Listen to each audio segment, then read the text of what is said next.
All right, let's talk about something called Sloponomics. It's this strange, kind of surreal, but also really complex new world of AI-generated content. We're going to dive into what it means for, well, for all of us. So have you noticed this? Just scrolling through your feeds, things just feel a little weird lately, right? It's flooded with stuff that's just a bit off. I mean, it's addictive, it's often hilarious, but you have this nagging feeling that none of it is actually real. And I think a lot of us are feeling that right now. For a lot of people, I think it all kicked off with this one. You've seen this, right? The Pope looking unbelievably cool in this huge white Balenciaga puffer jacket. I mean, this thing went completely viral before anyone even stopped to ask, wait, is this real? And then, things just got weirder from there. All of a sudden, you've got historical figures in these totally bizarre situations. Like, here's Albert Einstein, looking like he's about to go 10 rounds in a cage fight. Just completely absurd. And it's not just pictures anymore, not by a long shot. Now we've got these new AI video tools like Sora, and suddenly our feeds are just full of these surreal clips. Cats on skateboards, grandmas wrestling, you name it. And the crazy part? All of it is being made just from a simple text prompt. Okay, so what is all this stuff? And where in the world did it come from? Let's get into it. Well, the name that's really starting to stick for this stuff is slop. Yeah, it sounds a little harsh, I know, but it actually does a pretty good job of capturing that feeling, right? That uncanny, kind of low-effort, mass-produced AI content that's just clogging everything up. And this slop is coming in all different flavors. It's not just one thing. First, you've got literary slop. Think AI-generated knockoff books popping up on Amazon.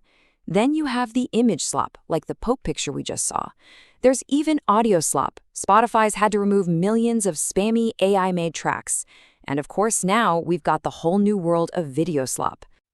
But look, this is way bigger than just weird memes. There's a massive economic shift happening right under our noses. So let's ask the big question. In a world with infinite content, who's actually winning? So the big argument for all of this is that it's basically democratizing creativity. Think about how Instagram filters turned pretty much everyone into a decent photographer about 15 years ago. Well, that's what AI tools are doing now, but for, well, everything.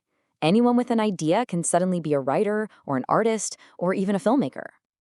And we're not talking about a small hobby here. This creator economy is an absolute financial powerhouse. I mean, just look at YouTube. Last year, they paid out an estimated $32 billion to over 3 million creators. That's a huge pie, and AI is essentially giving millions of people a much bigger slice of it. You can really see this power shift happening in music. On Spotify, just a few years back in 2017, the 3 big record labels controlled a whopping 87% of the market. Now, that's down to 71%. That's a huge drop. It means millions of independent artists are breaking through, and the old gatekeepers, well, they're losing their grip. Now, as you can probably guess, the old guard isn't just going to sit back and watch this happen. So we're seeing the establishment strike back, and it's turning into a whole new creative battlefield. And their weapon of choice? Copyright law. You've got huge players, Disney, Universal Music, Sony, all filing lawsuits against these AI companies. And their argument is pretty simple. You took our stuff, our movies, our music, without asking to train your AI models. You basically stole our work to build a machine that might put us out of business. And this quote from OpenAI CEO Sam Altman says it all, really. He said it during a demo of an AI video full of Pokemon characters. It perfectly captures that whole ask for forgiveness, not permission vibe of the AI world. It's that classic Silicon Valley move fast and break things mantra. But while these giants are fighting it out, who's really winning this war? The answer might actually surprise you. Because here's the big twist. You'd think that with millions of new creators flooding the market, the biggest stars would take a hit, right? More competition, smaller slice of the pie for them. But the data shows the exact opposite is happening. I mean, check out these Spotify numbers. Since 2017, the number of artists earning at least $1,000 a year has tripled. That's great. But the number of artists earning over $5 million, that's quadrupled. And artists earning over $10 million, that's gone up 7-fold. In this giant ocean of new content, the algorithms just keep pushing the biggest fish to the top. So let's be clear about who's losing here It's not the superstars. They're doing better than ever, thanks to algorithms that love a big hit. The people who are really getting squeezed are the mid-tier professionals. The working artists and musicians who could make a decent living before. Now they have to share the scraps with millions and millions of new rivals.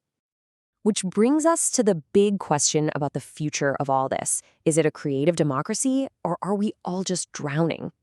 Okay, so the first instinct might be to fight all the slop, to try and ban it. But there is another way to look at it. What if slop is actually a super powerful discovery tool?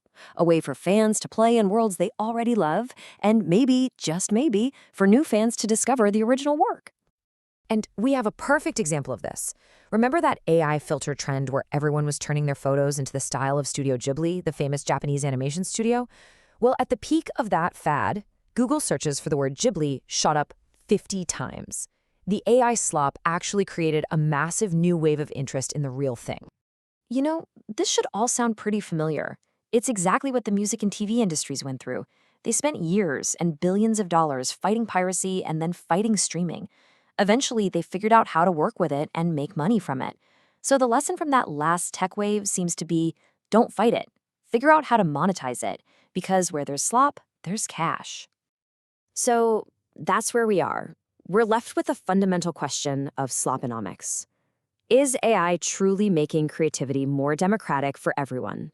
Or is it just drowning out the good stuff in an ocean of noise? The tools, for better or for worse, are in everybody's hands now. The real question is, what kind of internet and what kind of culture we're going to choose to build with them?